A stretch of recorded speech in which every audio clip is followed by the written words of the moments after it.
So I first started playing online video games.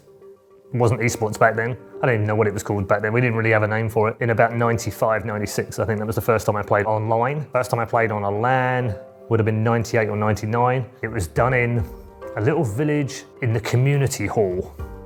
And there were 40 of us. And we played video games together. And we did it from Friday afternoon when we turned up until Sunday night when we all had to pack up and leave. And we all brought our own computers in the back of our cars, and we all brought sleeping bags, and that was UK Esports in 1998 and 1999, and it's incredible when you think how far it's come from that to something like ESL One Birmingham. It's like, wow. All right, Birmingham! The first time we thought, actually, we should go and test ourselves against some of the better teams was an I-Series back in the day. They were already getting between 500 and 1,000 people attending, and you know, that was just enormous at the time to see that amount of people going to a LAN. For me, that was where it began, because it was also when we started mixing with the Counter-Strike teams, the Call of Duty teams, the Battlefield teams, and understanding that it wasn't just Unreal Tournament, which is what my game was.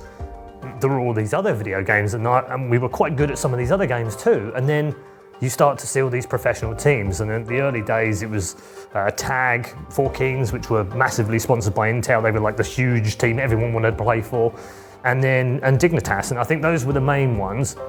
And then a few sub ones below that, but those were the ones you wanted to, you aspired to go and play with.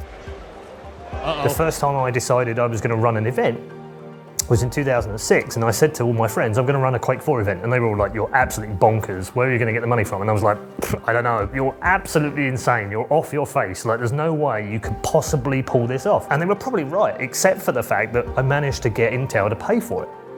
And when you think that that's £20,000 prize money for what effectively was a UK LAN and I-Series, which is a bring your own computer LAN, I don't honestly know why they said, yeah, no, that sounds like a great idea. But whoever approved that, Intel, thank you, because that was the first time I'd ever ran a massive event. That's a good example of what Intel would do back in the day, whether it be a team, whether it be helping teams to get to certain events across the water, or whether it was putting on local grassroots stuff. It didn't really matter. They were involved in all levels of it. And I think without that, I don't know whether we'd have the likes of ESL One Birmingham today, or a major CS tournament in London. I don't think we'd have those things. So they deserve a great deal of credit.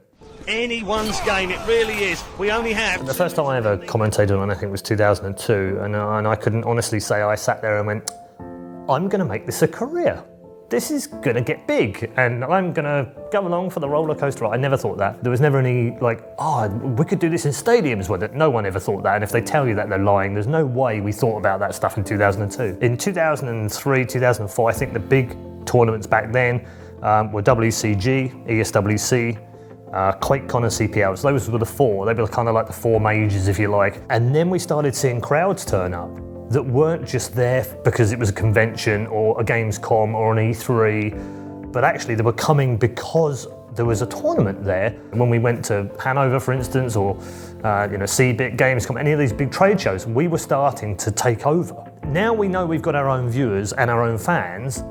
How much bigger could this go? And then I think we started to dream of arenas and stadiums, although I have to tell you, even then, I don't think any of us truly thought it would get to the point where we could fill a stadium on our own. This is the Intel Extreme Masters Season 7! With the build-up of lots of different esports organisations, including ESL, building a soundstage in Leicester and having a permanent presence here as well, rather than just HQ looking at different countries thinking, where should we go next?